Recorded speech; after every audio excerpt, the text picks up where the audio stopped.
So dear students, welcome back to Crystal. ക്രിസ്റ്റലിൽ നമ്മൾ Kerala HSA social science എക്സാമിനേഷനുമായി ബന്ധപ്പെട്ടിട്ടുള്ള ഡിസ്കഷൻസ് നടത്തിക്കൊണ്ടിരിക്കുന്നു. അതിൽ പൊളിറ്റിയുടെ ലാസ്റ്റ് ക്ലാസ്, പൊളിറ്റിക്കൽ സയൻസിന്റെ ലാസ്റ്റ് ക്ലാസ് ആണ് നമ്മൾ ഇന്ന് ഡിസ്കസ് ചെയ്യാൻ വേണ്ടി പോകുന്നത്. As part of our discussion ഇന്ന് നമ്മൾ ഡിസ്കസ് ചെയ്യുന്നത് മൊഡ്യൂൾ 6-ലെ ലാസ്റ്റ് ടോപ്പിക് ആയിട്ടുള്ള certain very important political thinkers. ഏകദേശം ഒരു 7 പേരുണ്ട്. ഓക്കെ, അപ്പൊ അവരെ കുറിച്ചുള്ള കാര്യങ്ങളാണ് നമ്മൾ ഡിസ്കസ് ചെയ്യാൻ വേണ്ടി പോകുന്നത്. You are having the Plato, J.S. Mill, Aristotle, Rousseau, Marx, Gramsci, and Gandhi. 1, 2, 3, 4, 5, 6, 7. Okay, അങ്ങനെ 7 പേരുടെ കുറച്ച് ബേസിക് ആയിട്ടുള്ള ഇൻഫർമേഷൻ ആണ് നമ്മൾ ഫോക്കസ് ചെയ്യുന്നത്. അപ്പൊ നമ്മൾ പ്രധാനമായിട്ടും പഠിക്കുന്നത് what, who and their contribution. ഇവരാരാണ്, എന്താണ് ഇവരുടെ ഫിലോസഫി, ആസ് വെൽ ആസ് ഇവരുടെ ഏറ്റവും പ്രധാനപ്പെട്ട കോൺട്രിബ്യൂഷൻ പറയുമ്പോൾ എക്സാമിനേഷനിൽ നിങ്ങൾ കുറച്ചുകൂടെ ചെയ്യേണ്ട കാര്യം എന്താണ്, റിഗാർഡിംഗ് ദർ വർക്ക് ആണെന്നുള്ള കാര്യം ഒന്ന് പ്രത്യേകം ശ്രദ്ധിക്കുക. കാരണം ഇന്ന പുസ്തകം എഴുതിയത് ആരാണ് എന്നുള്ള രീതിയിലേക്ക് ചോദ്യങ്ങൾ ചോദിച്ചേക്കാം. ഓക്കെ, അപ്പൊ അതിന്റെ ഭാഗമായിട്ടാണ് നമ്മൾ ഡിസ്കഷൻ മുന്നോട്ട് കൊണ്ടുപോകുന്നത്. So starting with certain very important political thinkers, starting with Plato. Okay, ബാക്കിയുള്ള ഇൻഫർമേഷൻ ഞാൻ ഇങ്ങനെ പറഞ്ഞു പോകുന്നില്ല. It's not just reading. Okay, so Plato എന്ന് പറയുന്ന ആൾ നിങ്ങൾ നോക്കിക്കേ, അദ്ദേഹം 5th സെഞ്ചുറിയുടെ സമയത്ത് ഗ്രീക്കിൽ താമസിച്ചിട്ടുണ്ടായിരുന്ന ഒരു വ്യക്തിയാണ്. ഏറ്റവും പഴക്കം ചെന്ന ഒരു ഫിലോസഫറാണ്. അദ്ദേഹത്തിന്റെ വർക്കുകളാണ് the Republic and the Law. അതുകൊണ്ട് ഇത് പഠിച്ചു വെച്ചോണം, വളരെ ഇമ്പോർട്ടന്റ് ആണ്. മലയാളത്തിലാണെങ്കിലും ഇംഗ്ലീഷിലാണെങ്കിലും ഈ പുസ്തകത്തിന്റെ പേരുകൾ ഇങ്ങനെ തന്നെയാണ് ചോദിക്കാൻ വേണ്ടി പോകുന്നത്. അപ്പൊ ആ രീതിയിൽ നിങ്ങൾക്ക് പരീക്ഷയ്ക്ക് ചോദ്യം ചോദിക്കാൻ ചാൻസ് ഉള്ള ഏറ്റവും പ്രധാനപ്പെട്ട കാര്യമാണ് പ്ലാറ്റോന്റെ ഈ ബുക്കുകൾ. ഇത് വളരെ ഇമ്പോർട്ടന്റ് ആണ്, ഇത് നിങ്ങൾ പഠിച്ചു വെക്കണം. ഓക്കെ, സോ ഒരു ഗ്രീക്ക് ഫിലോസഫറാണ് പ്ലാറ്റോ. വെസ്റ്റേൺ ഫിലോസഫിയുടെ ഒരു അടിസ്ഥാനം ഗ്രീക്കിൽ നിന്നാണ് തുടങ്ങുന്നത്. അതായത് നമുക്ക് ഇന്ത്യൻ ഫിലോസഫി എന്ന് പറയുന്ന പോലെ തന്നെ യൂറോപ്യൻ വെസ്റ്റേൺ ഫിലോസഫി ഉണ്ട്.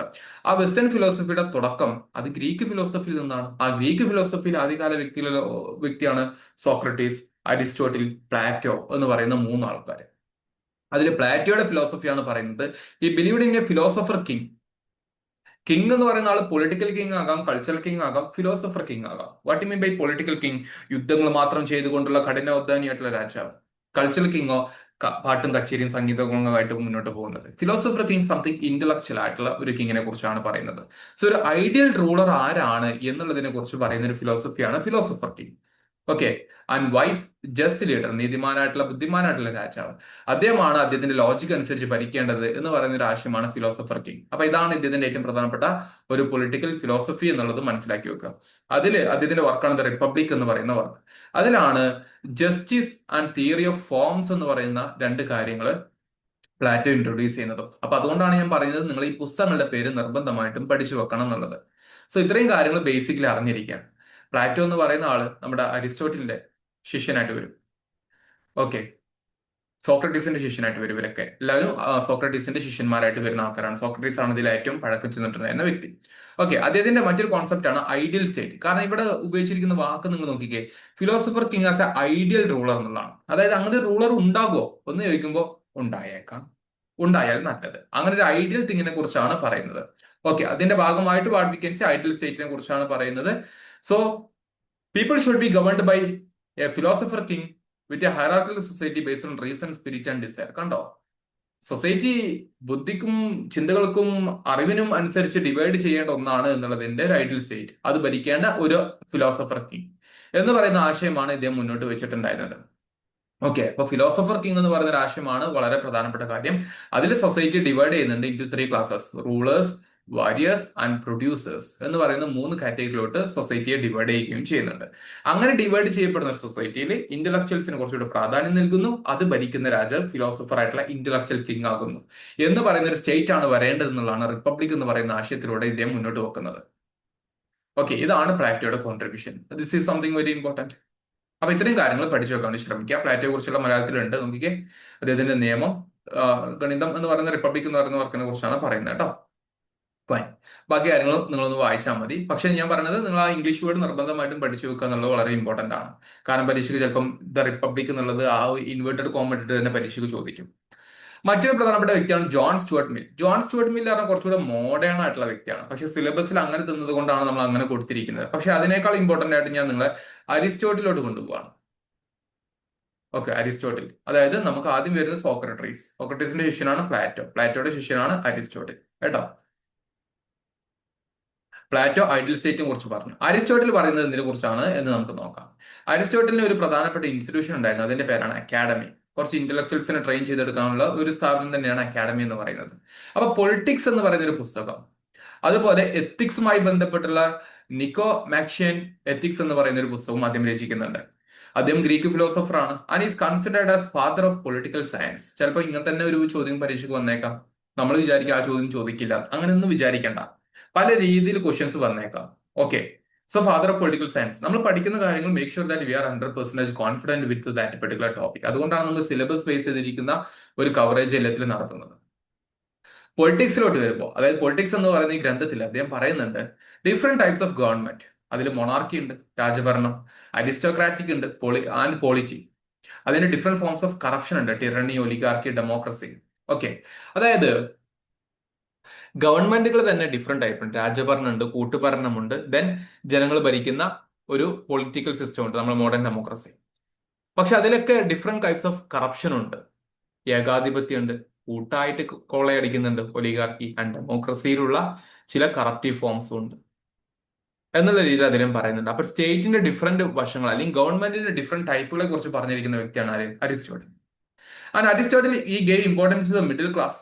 അവരാണ് പൊളിറ്റിക്കൽ സ്റ്റെബിലിറ്റി കൊണ്ടുവരാൻ വേണ്ടി പോകുന്നതെന്നാണ് അദ്ദേഹം പറയുന്നത്. കാരണം ലോവർ ക്ലാസ്സിന് ചെയ്യാൻ കുറെ ലിമിറ്റേഷൻ ഉണ്ട്. അപ്പർ ക്ലാസ് കുറച്ച് അവര് സൊസൈറ്റിയിലെ കുറച്ച് കാര്യങ്ങൾ മാത്രം, ഉന്നത കുലത്തിൽ മാത്രമേ നോക്കി നിൽക്കുള്ളൂ. മിഡിൽ ക്ലാസ് ആണ് രണ്ടിനെയും ബാലൻസ് ചെയ്ത് നിർത്തുന്നത് എന്ന രീതിയിലാണ് പറയുന്നത് കേട്ടോ. And he believed that the best form of government is one that promotes the common good and flourishing of the people. ജനങ്ങളുടെ വെൽഫെയറിന് വേണ്ടി പ്രവർത്തിക്കുന്ന ഒന്നാണ് നല്ല ഗവൺമെന്റ് എന്നുള്ളതാണ് അദ്ദേഹം അഭിപ്രായപ്പെടുന്നത്. ഓക്കെ, അതിന് അദ്ദേഹം ഉപയോഗിക്കുന്ന വാക്കാണ് the telos, the purpose of human life എന്ന് പറയുന്നത്. അപ്പൊ നിങ്ങൾ രാജാവാണെങ്കിൽ നിങ്ങൾ എന്ത് ചെയ്യും? ജനങ്ങളുടെ വെൽഫെയറിന് വേണ്ടി ഭരിക്കോ എന്ന് പറയുന്ന ഒരു ചോദ്യമാണ് അവിടെ വരുന്നത്. So that's about Aristotle. ഇത്രയും കാര്യങ്ങൾ നിർബന്ധമായിട്ട് അറിഞ്ഞിരിക്കുക. പൊളിറ്റിക്സ് എന്ന് പറയുന്ന ഗ്രന്ഥം വളരെ ഇമ്പോർട്ടന്റ് ആണ്. ദെൻ നിക്കോ മാഷ്യൻ എത്തിക്സ് എന്ന് പറയുന്ന ഗ്രന്ഥവും ഇമ്പോർട്ടന്റ് ആണ് കേട്ടോ. അപ്പൊ ഇത്രയും കാര്യങ്ങൾ വളരെ ബേസിക് ആയിട്ട് നിങ്ങൾ അറിഞ്ഞിരിക്കുക. Fine, this is something very important. ഇനി ബാക്ക് ടു അവർ നമ്മുടെ സെക്കൻഡ് ടോപ്പിക്കിലോട്ട് നമുക്ക് പോകാം. ഓക്കെ, സെക്കൻഡ് ടോപ്പിക്കിൽ വരുന്നത് മോഡേൺ ആയിട്ടുള്ള ഒരു ഫിലോസഫറും ചിന്താഗതിക്കാനായിട്ടുള്ള വ്യക്തിയാണ് ജോൺ സ്റ്റുവർട്ട് മിൽ എന്ന് പറയുന്ന JS മിൽ. JS മില്ലാണ് വരുന്നത്. അദ്ദേഹത്തിന്റെ വർക്കുകളാണ് on liberty, utilitarianism, the subjection of woman. ഇപ്പൊ മോഡേൺ കോൺസെപ്റ്റുള്ള ചില കാര്യങ്ങളാണ് പറയുന്നത്. He's a British philosopher and economist. ഇന്ത്യയുടെ ഇക്കണോമിക് കണ്ടീഷനെ കുറിച്ച് ഒരു അദ്ദേഹം പറഞ്ഞിട്ടുണ്ട്. ഓക്കെ, ലിബറൽ തോട്ടാണ് അവർ പറയുന്നെങ്കിലും ഇന്ത്യ ഭരിക്കുന്ന സമയത്ത്, പിടിച്ചെടുക്കുന്ന സമയത്ത് അവർക്ക് ഇല്ലാത്ത ലിബറലിസം ഒന്നും ഉണ്ടായിരുന്നില്ല. സോ യൂട്ടിലിറ്റേറിയനിസം എന്ന് പറയുന്ന ഒരു പ്രിൻസിപ്പിൾ ഉണ്ട്. അതാണ് നിങ്ങൾ പഠിച്ചു വെക്കേണ്ടത്. പ്രിൻസിപ്പിൾ എന്താണെന്നുള്ളത് ചിലപ്പോൾ നിങ്ങളുടെ പരീക്ഷയ്ക്ക് അങ്ങനെ ചോദിക്കും. ലൈക്ക് മാച്ച് ദി പെയറോ അല്ലെങ്കിൽ who among the following philosopher promoted the concept of utilitarianism എന്നുള്ളത് മലയാളത്തിൽ ചോദിക്കുന്ന ഒരു ചോദ്യത്തെ കുറിച്ച് ആലോചിച്ച് നോക്കൂ. താഴെ പറയുന്നവരിൽ ആരാണ് യൂട്ടിലിറ്റേറിയൻ തിയറിയെ കുറിച്ച് പറഞ്ഞിരിക്കുന്നത്? അത് JS മില്ലാണ്. അപ്പൊ അങ്ങനത്തെ കാര്യങ്ങളായിരിക്കും നിങ്ങളോട് ചോദിക്കുന്നത്. സോ യൂട്ടിലിറ്റേറിയൻ തിയറി എന്ന് പറഞ്ഞാൽ ethical theory that actions are right if they promote the greatest happiness of greatest number. നമ്മളിപ്പോ ഒരു ഗവൺമെന്റ് ഒരു പോളിസിയുമായിട്ട് മുന്നോട്ട് വരുമ്പോൾ അത് 100 മനുഷ്യരുണ്ടെങ്കിൽ 90 പേർക്ക് ബുദ്ധിമുട്ടാണെങ്കിൽ അത് യൂട്ടിലിറ്റേറിയൻ തിയറി അല്ല. ഒരു പ്രോഗ്രാം കൊണ്ടുവരുമ്പോൾ അത് മോസ്റ്റ് നമ്പർ ഓഫ് ദ പീപ്പിളിന് എന്തായിരിക്കണം? ബെനിഫിറ്റ് ഉള്ളതൊന്നായിരിക്കണം. അപ്പൊ അവര് ഹാപ്പി ആവും. ഓ, താങ്ക് യു ഗവൺമെന്റ് ഇത് ചെയ്തതിന്. ഇന്ത്യയിലുള്ള എല്ലാ റോഡ് ടാക്സും കട്ട് ചെയ്തിട്ട് ടോൾ ബൂത്തുകൾ ഒഴിവാക്കി കഴിഞ്ഞാൽ ജനങ്ങൾക്ക് ഒരു ഹാപ്പിനെസ് ക്രിയേറ്റ് ചെയ്യത്തില്ലേ? That's it. യൂട്ടിലിറ്റേറിയൻ തിയറിയാണ്. അപ്പൊ അങ്ങനത്തെ ഒരു തിയറി പറയുന്ന ഒന്നാണ്. Okay, his work on liberty. അദ്ദേഹം അതിൽ ഇമ്പോർട്ടൻസ് കൊടുക്കുന്നത് ഇൻഡിവിജ്വൽ ഫ്രീഡത്തിന് ഇമ്പോർട്ടൻസ് കൊടുക്കുന്നുണ്ട്. ഈ ഇൻഡിവിജ്വൽ ഫ്രീഡം എന്ന് പറയുന്നത് പലപ്പോഴും ഈ 18ാം നൂറ്റാണ്ടിന്റെ മുന്നോടിയായിട്ട് ഉണ്ടായിരുന്നില്ല, എസ്പെഷ്യലി യൂറോപ്യൻ ലാൻഡിൽ. ഓക്കെ, അപ്പൊ അതുകൊണ്ടാണ് ഇവർ അങ്ങനത്തെ ഒരു വാക്കിന് കുറച്ചുകൂടെ ഇമ്പോർട്ടൻസ് കൊടുക്കുന്നത്, ഇൻഡിവിജ്വൽ ഫ്രീഡത്തിന് ഇമ്പോർട്ടൻസ് കൊടുക്കുന്നു. And emphasising the government that government should only intervene to prevent the harm to others. അതായത് എല്ലാവർക്കും അവരുടെ ആയിട്ടുള്ള രീതിയിൽ ജീവിക്കാനുള്ള അനുമതി ഗവൺമെന്റ് നൽകണം. അവരവരുടെ ഫ്രീഡത്തിൽ എൻജോയ് ചെയ്യണം. ഗവൺമെന്റ് ഇടപെടാം എന്തെങ്കിലും ഒരാൾ കൊണ്ട് മറ്റൊരാൾക്ക് ബുദ്ധിമുട്ടാകും എന്ന് തോന്നുന്ന സാഹചര്യത്തിൽ മാത്രം എന്ന് പറയുന്ന നമ്മളുടെ ഒരു കോമൺലി നമുക്ക് ആക്സെപ്റ്റ് ചെയ്യാൻ പറ്റുന്ന ഒരു തിയറിയാണ് ജോൺ സ്റ്റുവർട്ട് മില്ല് എന്ന് പറയുന്ന ആള് കൊണ്ടുവച്ചിരിക്കുന്നത്. അപ്പൊ യൂട്ടിലിറ്റേറിയൻ തിയറി അതുപോലെ ഓൺ ലിബർട്ടി എന്ന് പറയുന്ന വർക്ക് തിയറി കൃത്യമായിട്ട് അറിഞ്ഞിരിക്കാം. അതുപോലെ അദ്ദേഹത്തിന്റെ സബ്ജക്ഷൻ ഓഫ് വുമൺ എന്ന് പറയുന്ന ഒരു വർക്കില് സ്ത്രീകളുടെ കീഴിലായിരിക്കുക അല്ലെങ്കിൽ സ്ത്രീകളെ അടിച്ചമർത്തപ്പെടുക എന്ന് പറയുന്ന ഒരു ഗ്രന്ഥം ഉണ്ടായിരുന്നു. അതിൽ പറയുന്നുണ്ട് വുമൻസ് റൈറ്റ്, അതിൽ ജെൻഡർ ഇക്വാലിറ്റി എന്ന് പറയുന്ന രാഷ്ട്രീയത്തിന് ഇമ്പോർട്ടൻസ് കൊടുക്കുന്നുണ്ട്. അപ്പൊ ഇദ്ദേഹത്തിന്റെ തീമുകൾ നിങ്ങൾക്ക് ഈ 3 പുസ്തകങ്ങളിൽ തന്നെ കിട്ടിയിട്ടുണ്ടാവും. ഓൺ ലിബർട്ടിയിൽ എന്താ ഇൻഡിവിജ്വൽ ഫ്രീഡം, യൂട്ടിലിറ്റേറിയനിസത്തിൽ എന്താ വെൽഫെയർ ഗവേണൻസ്, സബ്ജക്ഷൻ വുമണിൽ എന്താ ജെൻഡർ ഇക്വാലിറ്റി. അപ്പൊ ഇങ്ങനത്തെ ആശയങ്ങൾക്ക് മുന്നോട്ട് വെച്ചിട്ടുണ്ടായിരുന്ന വ്യക്തിയാണ് ജോൺ സ്റ്റുവർട്ട് മിൽ എന്ന് പറയുന്ന ബ്രിട്ടീഷ് ഫിലോസഫർ ആൻഡ് ഇക്കണോമിസ്റ്റ് എന്നുള്ളതാണ് നിങ്ങൾ പഠിച്ചു വെക്കേണ്ടത്. ഇത് നിങ്ങൾക്ക് ക്ലിയർ ആണെന്ന് വിചാരിക്കുന്നു. Yes, okay. അപ്പൊ 3 പേരെ നമ്മൾ പഠിച്ചു. ഇനി 4ാമത്തെ പ്രധാനപ്പെട്ട വ്യക്തിയാണ് ജെ റൂസോ എന്ന് പറയുന്ന ജീൻ ജാക്വിസ് റൂസോ. ഇദ്ദേഹത്തെ നമ്മൾ മോസ്റ്റ് പോപ്പുലർലി നമ്മൾ കേട്ടിട്ടുണ്ട് as A father of French revolution, അല്ലെ? ഫ്രഞ്ച് റവല്യൂഷന്റെ പിതാവായിട്ടാണ് നമ്മൾ ഇദ്ദേഹത്തെ കാണുന്നത്. കാരണം അദ്ദേഹത്തിന്റെ ഒരു തിയറി ഉണ്ടായിരുന്നു, സോഷ്യൽ കോൺട്രാക്ട് തിയറി. അതുപോലെ മറ്റു ബുക്കാണ് എമിലി. എമിലി എന്ന് പറയുന്ന ഒരു പുസ്തകം വരുന്നുണ്ട്. എമിലിന്നോ ഇതൊക്കെ നിങ്ങൾക്ക് വായിക്കാം. സോഷ്യൽ കോൺട്രാക്ട് തിയറി എന്താണെന്ന് പറഞ്ഞുതരാം. ഇവിടെ ഒരു ഗവൺമെന്റ് ഉണ്ട്. ഗവൺമെന്റ് എന്തിനു വേണ്ടിയാണ്? ജനങ്ങളുടെ വെൽഫെയറിന് വേണ്ടിയാണ്, അല്ലെ? പക്ഷെ government was failure to meet the demands of the people. ജനങ്ങളുടെ ആവശ്യങ്ങളും അവകാശങ്ങളും മീറ്റ് ചെയ്യാനും പരിഹരിക്കാനും സോൾവ് ചെയ്യാനും ഗവൺമെന്റ് ഫെയിലിയർ ആണെന്നുണ്ടെങ്കിൽ the people can revolt against the government. ആ ഗവൺമെന്റിന് എതിരെ ഒരു വിപ്ലവം സൃഷ്ടിച്ചുകൊണ്ട് ഗവൺമെന്റിനെ മാറ്റാനുള്ള അധികാരം ജനങ്ങൾക്കുണ്ട്. അങ്ങനെ ജനങ്ങളും ഗവൺമെന്റും തമ്മിലുള്ള ഒരു കോൺട്രാക്റ്റിന്റെ അടിസ്ഥാനത്തിലാണ് ഭരണം നടക്കുന്നത്. ആ കോൺട്രാക്റ്റ് വിളിക്കുന്ന പേരാണ് social contract theory. It's a contract between the government and the people. ജനങ്ങൾക്ക് വേണ്ടതുപോലെ കിട്ടിയിട്ടില്ലെങ്കിൽ ജനങ്ങൾക്ക് have the right to revolt against the government. Okay, അങ്ങനെയുള്ള ഒരു ഫ്രഞ്ച് ഫിലോസഫർ ആണ് അദ്ദേഹം. He gave importance to democracy as well as the popular sovereignty. ജനകീയ അധികാരത്തിനും പവറിനും ഇമ്പോർട്ടൻസ് കൊടുത്തു. സോ സോഷ്യൽ കോൺട്രാക്ട് തിയറിയിലൂടെ പറഞ്ഞ പോലെ the consent of the governed എന്നുള്ളത് വളരെ ഇമ്പോർട്ടന്റ് ആണ്. ജനങ്ങളുടെ പൊതുവായിട്ടുള്ള താല്പര്യങ്ങളുണ്ട്, ജനറൽ വിൽ. അതിന്റെ അടിസ്ഥാനത്തിൽ സൊസൈറ്റിയിൽ നിയമങ്ങൾ ഉണ്ടാവും. ആ നിയമങ്ങളും കാര്യങ്ങളൊക്കെ ഉണ്ടാക്കിയെങ്കിലും ഗവേൺഡ് ആയിട്ടുള്ള ജനങ്ങൾക്ക് വേണ്ടി കൃത്യമായിട്ടുള്ള കാര്യങ്ങൾ ചെയ്തിട്ടില്ലെങ്കിൽ the people have the right to revolt against the government. Okay, അപ്പൊ അതിലൂടെ ജനങ്ങൾക്ക് ഒരു നന്മ വേണം എന്ന് പറയുന്ന ഒരു പൊളിറ്റിക്കൽ ആശയം മുന്നോട്ട് വെച്ചിട്ടുള്ള വ്യക്തിയാണ് ആര്? J Rousseau. ഇദ്ദേഹത്തിന്റെ ആശയങ്ങളാണ് പിന്നീട് ഫ്രഞ്ച് റവല്യൂഷനോട് എത്തിച്ചേരുന്നത്. ഇത്രയും കാര്യങ്ങൾ ബേസിക് ക്ലാസ്സിലിരിക്കും. ഫ്രഞ്ച് റവല്യൂഷൻ നടക്കുന്നതിന് 10 വർഷം മുമ്പ് ഇദ്ദേഹം മരിച്ചു പോകുന്നുണ്ട്. എന്നിരുന്നാൽ പോലും ഇദ്ദേഹത്തിന്റെ ആശയം ഫ്രഞ്ച് റവല്യൂഷനിൽ വല്ലാത്തൊരു ഇൻഫ്ലുവൻസ് ക്രിയേറ്റ് ചെയ്യുന്നുണ്ട് കേട്ടോ. സോ ഐഡിയ ഓഫ് എഡ്യൂക്കേഷൻ കുറച്ചുകൂടി ഇമ്പോർട്ടൻസ് കൊടുക്കുന്നുണ്ട് ത്രൂ എമിലി എന്ന് പറയുന്ന ഗ്രന്ഥത്തിലൂടെ. എമിലി എന്ന് പറയുന്ന തന്റെ ഒരു ഗ്രന്ഥത്തിലൂടെ അദ്ദേഹം പറയുന്നത് ജനങ്ങൾ എഡ്യൂക്കേഷൻ കൊടുക്കണം. എഡ്യൂക്കേഷൻ കൊടുക്കുന്ന സമയത്ത് അത് കുറച്ചുകൂടെ മോറലി ഇമ്പോർട്ടന്റ് ആയിട്ടുള്ള എഡ്യൂക്കേഷൻ കൊടുക്കാൻ വേണ്ടി ശ്രമിക്കണം ദാൻ മെനി തിങ്സ്. നിങ്ങൾ കുറെ ആർട്സോ സയൻസോ പഠിപ്പിക്കുന്നതിൽ പ്രശ്നമൊന്നുമില്ല, പക്ഷെ അതിന്റെ വാല്യൂ ക്രിയേഷൻ കൂടെ നിങ്ങൾക്ക് കൊടുക്കാൻ പറ്റണം എന്ന് പറയുന്നതാണ് റൂസോയുടെ ഈ ഒരു അഭിപ്രായം. സോ ഇത്രയും കാര്യങ്ങൾ വെച്ചിട്ട് റൂസോയെ കൂടെ നിങ്ങൾ കൃത്യമായിട്ട് മനസ്സിലാക്കാൻ വേണ്ടി ശ്രമിക്കുക. Now marks. 19ാം നൂറ്റാണ്ടിൽ ജീവിച്ചിട്ടുണ്ടായിരുന്ന പ്രധാനപ്പെട്ട വ്യക്തിയാണ് കാൾ മാർക്സ്. ജർമ്മൻകാരനാണ്. German philosopher. അദ്ദേഹത്തിന്റെ വർക്കുകൾ നിങ്ങൾക്ക് അറിയാം, Communist Manifesto and Das Kapital. Das Kapital. ജർമ്മനിക്കാരൻ അതുകൊണ്ട് തന്നെ അദ്ദേഹത്തിന്റെ പേര് കാറൽ മാർക്സ് എന്നുള്ളതാണ് കേട്ടോ. നമ്മള് കാൾ മാർക്സ് എന്ന് പറയും. ജർമ്മൻ നെയിം, അതുകൊണ്ട് നിങ്ങൾക്ക് പറയുന്നത് തെറ്റൊന്നുമില്ല. കാറൽ മാർക്സ് ആണ് വരുന്നത്. സോ ആ കാര്യം ഒന്ന് ശ്രദ്ധിക്കുക. German philosopher and Economist. അദ്ദേഹമാണ് മാർക്സിസം ഡെവലപ്പ് ചെയ്തിരിക്കുന്നത്.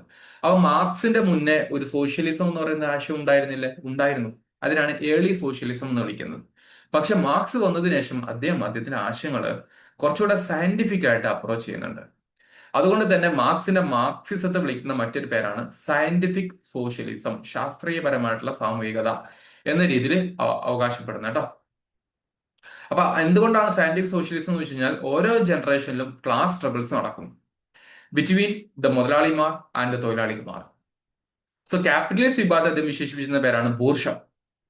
വർക്കിംഗ് ക്ലാസ്സിനെ വിളിച്ചിരുന്ന പേരാണ് കൂലി, പ്രോലിറ്ററേറ്റ്. നിങ്ങൾ കൂലി പറഞ്ഞ സിനിമ ഇപ്പൊ ചിലപ്പോൾ ട്രെൻഡൊക്കെ കണ്ടിട്ടുണ്ടോ? So that's it.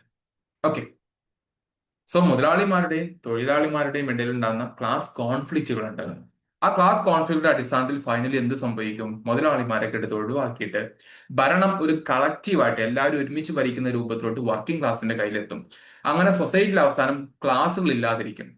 Capitalist class, working class എന്ന് പറയുന്ന ഡിവിഷൻ തന്നെ ഇല്ലായ്മയായി ചെയ്യപ്പെടും എന്ന് പറയുന്ന അദ്ദേഹത്തിന്റെ ആശയമാണ് കമ്മ്യൂണിസ്റ്റ് മാനിഫെസ്റ്റോയിൽ അദ്ദേഹം പറയുന്നത്.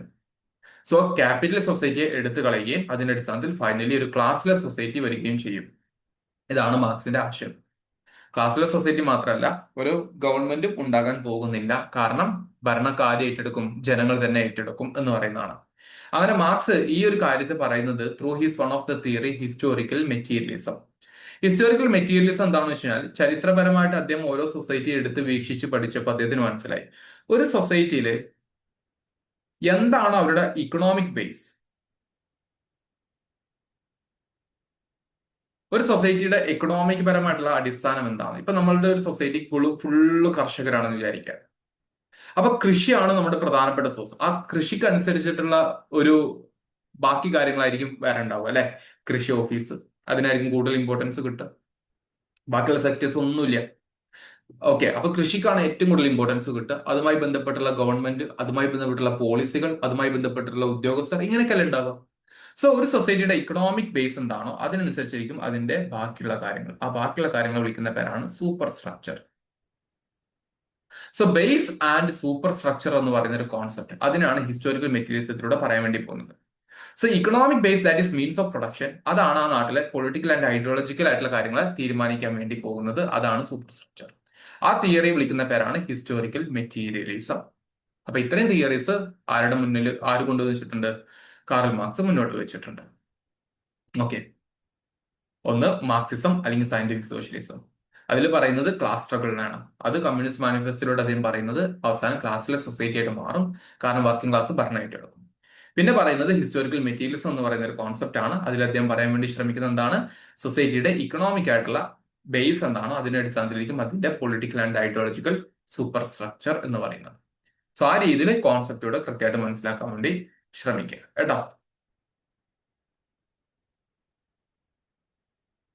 അടുത്ത വ്യക്തിത്വമാണ് ആന്റോണിയോ ഡി ഗ്രാംഷി എന്ന് പറയുന്ന ആള്. ഇദ്ദേഹം ഒരു ഇറ്റാലിയൻ വംശജനാണ്. ഒരു 19-20 നൂറ്റാണ്ടിൽ ജീവിച്ചിട്ടുണ്ടായിരുന്ന വ്യക്തിയാണ് ഇദ്ദേഹം.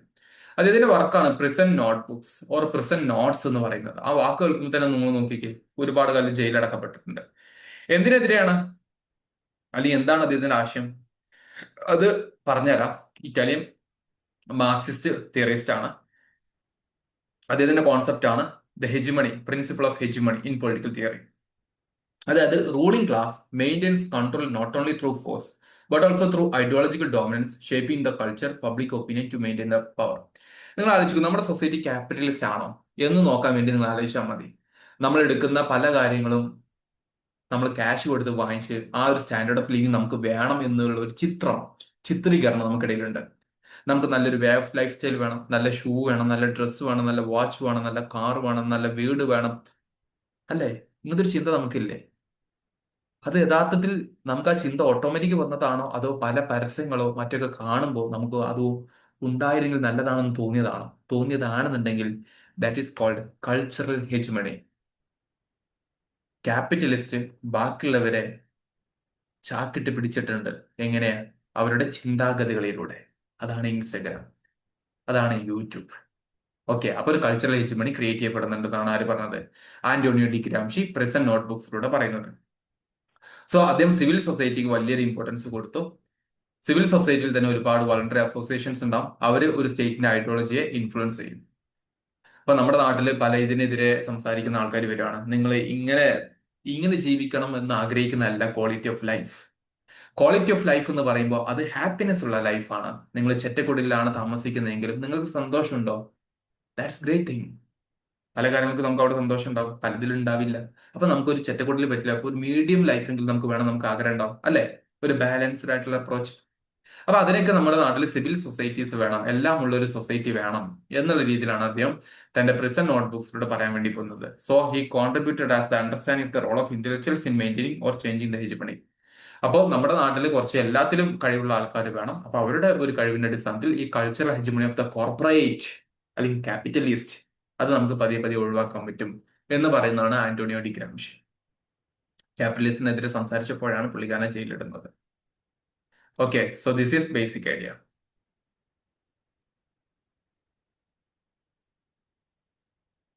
Fine. Then finally Mahatma Gandhi. Gandhi ഞാൻ കൂടുതൽ പറയേണ്ടി വരില്ല. എന്നിരുന്നാൽ പോലും കുറച്ച് എക്സാമിനേഷൻ പെർസ്പെക്റ്റീവ് കുറച്ച് കാര്യങ്ങൾ നമുക്ക് ആവശ്യമാണ്. ഗാന്ധിയുടെ വർക്കുകളാണ് Hind Swaraj, the story of my experiment with truth, സത്യാന്വേഷണ പരീക്ഷണ കഥ തുടങ്ങിയുള്ള കാര്യങ്ങൾ. ഇത് മേജർ വർക്കാണെങ്കിലും ഞാൻ കൂടെ ഡീറ്റെയിൽഡ് വർക്ക് തരാം. ഇവിടെ നിങ്ങൾ മനസ്സിലാക്കി വെക്കേണ്ടത് ഗാന്ധിയുടെ ആശയം എന്താണ്? ഇന്ത്യൻ ഫ്രീഡം മൂവ്മെന്റിന്റെ നോൺ വയലൻസ്, അഹിംസ, ദെൻ ട്രൂത്ത്, സത്യാഗ്രഹം. ഈ രണ്ട് ആശയങ്ങളുടെ മുന്നിൽ ഗാന്ധി നയിച്ചു. അതിൽ ഹിന്ദു സ്വരാജ് എന്ന് പറയുന്ന ഒരു പുസ്തകത്തിലൂടെ ഗാന്ധി വെസ്റ്റേൺ സിവിലൈസേഷനെ ക്രിട്ടിസൈസ് ചെയ്യുന്നുണ്ട്. അതായത് വെസ്റ്റേൺ കൾച്ചർ മാത്രമല്ല സുപ്പീരിയർ കൾച്ചർ, നമുക്ക് നമ്മുടെ ആയിട്ടുള്ള സെൽഫ് റിലയൻസ്, നിർമ്മൺ ഭാരത് എന്നൊക്കെ പറയാറില്ലേ എന്ന പോലെ. അപ്പോൾ സ്വന്തം ഒരു പുരോഗമനം നമുക്ക് വരാൻ വേണ്ടി പറ്റണം. And importance of rural life over industrialisation. നമ്മൾ ഒരുപാട് സിറ്റി കൾച്ചറല്ല വേണ്ടത്, റൂറൽ ലൈഫ് ഉണ്ട്, അവിടെ സെൽഫ് സഫീഷ്യന്റ് ആയിട്ടുള്ള വില്ലേജുകൾ ഉണ്ട്.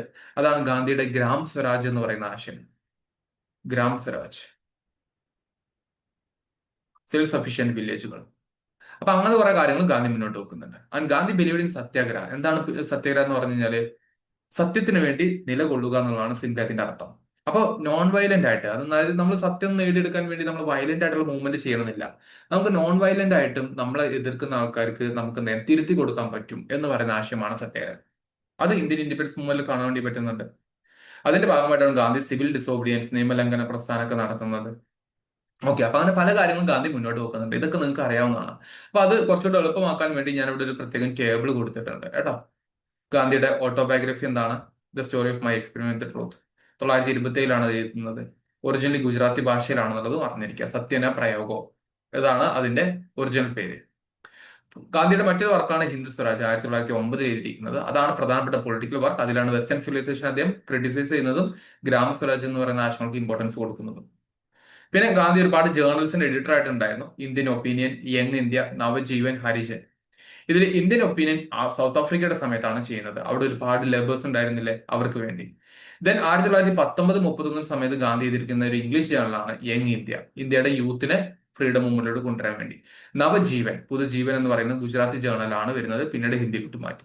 ഹരിജൻ എന്ന് പറയുന്ന ദളിത് കമ്മ്യൂണിറ്റിയുടെ ഒരു ഉന്നമനത്തിന് വേണ്ടി ഗാന്ധി രചിച്ചിട്ടുള്ള ജേണലാണ് വരുന്നത് കേട്ടോ. അൺടച്ചബിലിറ്റിയുടെ ഇഷ്യൂസ് ഒക്കെ സോൾവ് ചെയ്യാൻ വേണ്ടി. ഗാന്ധിയുമായിട്ട് അസോസിയേറ്റ് ചെയ്യുന്ന കുറച്ച് ഓർഗനൈസേഷന്റെ പേരൂടെ പറഞ്ഞുതരാം. ചിലപ്പോൾ ഇതിൽ നിന്നൊക്കെ ഡയറക്റ്റ് ആയിട്ടുള്ള ക്വസ്റ്റ്യൻ ഉണ്ടാവും. ഒന്ന്, നേറ്റൽ ഇന്ത്യൻ കോൺഗ്രസ് എന്ന് പറയുന്ന സൗത്ത് ആഫ്രിക്കയിൽ അദ്ദേഹം ഫോം ചെയ്തിരിക്കുന്ന ഒരു കോൺഗ്രസ് ഓർഗനൈസേഷൻ ആണ് natal Indian Congress. Then south ആഫ്രിക്കയിൽ തന്നെ ഫീനിക്സ് ഫാമും ടോൾസ്റ്റോയ് ഫാമും വരുന്നുണ്ട്. Phoenix farm 1904, Tolstoy farm 1910. ഇതിലൂടെയാണ് ഗാന്ധി തന്റെ സത്യാഗ്രഹം എന്ന് പറയുന്ന ആശയങ്ങൾ മുന്നോട്ട് ഡെവലപ്പ് ചെയ്യുന്നത്. അപ്പൊ ഗാന്ധി തന്റെ സത്യാഗ്രഹം എന്ന് പറയുന്ന ആശയങ്ങൾ ആക്ച്വലി ഇന്ത്യയിൽ നിന്നല്ല ഡെവലപ്പ് ചെയ്യുന്നത്, സൗത്ത് ആഫ്രിക്കയിൽ നിന്നാണ്. അതിനാണ് ഈ ഫീനിക്സ് ഫാമും ടോൾസ്റ്റോയ് ഫാമും എക്സാമ്പിൾ ആയിട്ട് വരുന്നത്. ശബർമതി ആശ്രമം നിങ്ങൾക്ക് അറിയാം. ഓക്കെ, ഗാന്ധിയുടെ പ്രധാനപ്പെട്ട ആശ്രമമാണെന്നുള്ളത്. ദെൻ സേവാഗ്രാം ആശ്രമം എന്ന് പറയുന്നത് 1936 സമയത്ത് മറ്റൊരു ആശ്രമം ഉണ്ടായിരുന്നു. വാർദ്ധക്കടുത്താണ് വരുന്നത് കേട്ടോ. പിന്നെ ഓൾ ഇന്ത്യ സ്പിന്നേഴ്സ് അസോസിയേഷൻ, അതായത് ഈ ഖാദി തുന്നുന്ന ആൾക്കാരുടെ അസോസിയേഷൻ എന്ന രീതിയിൽ കൊണ്ടുവരുന്നുണ്ട്. ദെൻ ഹരിജൻ സേവക് സംഘ്, പറഞ്ഞ പോലെ ഇവിടെ നോക്കിക്കേ, ഹരിജൻ ന്യൂസ് പേപ്പർ വരുന്നത് 1933 ജേണല്. അതിന്റെ തൊട്ട് മുന്നോടിയായിട്ട് ഹരിജൻ സേവക് സംഘ് എന്ന് പറയുന്ന ഹരിജൻ വെൽഫെയർ ഡിപ്പാർട്ട്മെന്റ് വരുന്നുണ്ട്, ഒരു കൂട്ടം വരുന്നുണ്ട് for the upliftment of the Dalit community. So these are some of the very important things. Okay, അപ്പൊ അത് കൃത്യമായിട്ട് പഠിച്ചിരിക്കണം. അതിന് പുറമെ All India Village Industries Association എന്ന് പറയുന്ന ഗ്രാമങ്ങൾക്ക് ഇമ്പോർട്ടൻസ് കൊടുത്തിട്ട് റൂറൽ ഇൻഡസ്ട്രീസിന് ഇമ്പോർട്ടൻസ് കൊടുക്കുന്ന ഒന്നാണ് 1934. പിന്നെ Hindustan Republican Association or Congress Socialist Party. Gandhi ഇതിന്റെ ഫൗണ്ടർ എന്നല്ല, പക്ഷെ ഗാന്ധിയുടെ ചില ആശയങ്ങളൊക്കെ ഇതിൽ ഇൻഫ്ലുവൻസ് ആയിട്ടുണ്ട്. അപ്പൊ ഇത് പഠിച്ചിട്ടില്ലെങ്കിൽ കുഴപ്പമൊന്നുമില്ല, കാരണം ഇത് കുറച്ചുകൂടെ ചന്ദ്രശേഖർ ആസാദും പിന്നീട് സോഷ്യലിസ്റ്റ് റിപ്പബ്ലിക് അസോസിയേഷൻ ഭഗത് സിംഗുമായിട്ടൊക്കെ അസോസിയേറ്റ് ചെയ്യുന്ന ഒന്നാണ്. അത് ഹിസ്റ്ററിയുടെ ടോപ്പിക്കാണ്. പക്ഷേ ബാക്കിയുള്ള കാര്യങ്ങൾ ജസ്റ്റ് എന്ത് ചെയ്യുക, നിങ്ങളൊന്ന് അറിഞ്ഞിരിക്കാൻ വേണ്ടി ശ്രമിക്കുക. This one is also something very very important for your examination. So ഇത്രയും കാര്യങ്ങൾ നിങ്ങൾ പഠിക്കുകയാണെന്നുണ്ടെങ്കിൽ പൊളിറ്റിക്കൽ സയൻസിൽ നിന്നുള്ള ഒരുപാട് ക്വസ്റ്റ്യൻസും ആൻസർ ചെയ്യാൻ പറ്റും. By this we have completed every topics from political science. Okay, so that's all about this particular discussion. Thank U.